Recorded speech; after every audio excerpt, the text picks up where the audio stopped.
degmada la iga xukumo 200 kilomitir bay ii jirtaa meel go'doon ah oo markaysaay degmooyin ay ka kala rogmadeen oo la iloobay oo iska dhibaataysan baan nahay dhibaatadana haysata baahi iyo oon iyo jirro dad iyo dunyabale dawladdiina ayna soo gaari laadahay baan ka cabanayna xageed hadda ka hor xilligan oo kale ka cabi jirteen goorma idinku dambeysay biyo dhaamin wax biyo dhaamina oon helay ma jirto weligaa anagana biyana looma dhaamina abaar kastoo nagu dhacdo weligaana biyo dhaan maa dhahin ceelal baan ka cabi jiray ceelashii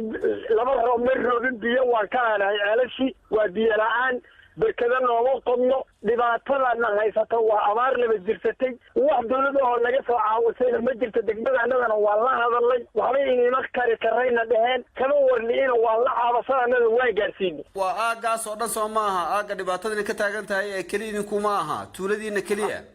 anada keliya meehe aagan annagoo aan joognaan taydun baan ka warrabaa kollayse dhibaatada way wada haysataa dawladdana way la soo gaari lahay dhibaatada oo waxaa weeye kollay taag la-aan inay iska jirto baan ku qiyaasaya xilligan oo kale markay dhibaatadaasi timaado haddayna dawladdu gacan degdega aydan ka helin inta badan dadku waxay u kala guuri jireen meelo biyo ay ka raadsadaan marka maxaa meelahaas aad u gaadhi weydeen biyaha le ee dadku inta badan ku kala hayaamaan waxa weeye dad xaas ah oo la rari karin oo curyaan kale oo bugtada leh oo dhallaan kale oo umuraha leh oo makacadaha beeraley ahaan jirtay oo beertiina ilaa 4 sano aan tabcanino meesha ku rafaadsan oo iska qabala horena ahayd yaa nahay ma guuri karo wixii xoolaha ay carari karo way carareen laakiin dadka xaaska ah na qaadilaan oo caloosha dhulka naga taalo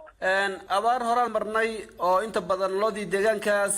laga dhaqan jiray magaalada Goday ay timid loocadeydii aad ay u baabaday ma waxaas leedahay abaartii noocaas oo kala ahayd baa idinku soo foole wayna haysaa arigu wuu go'a looda wixii cararay oo ilaa xagga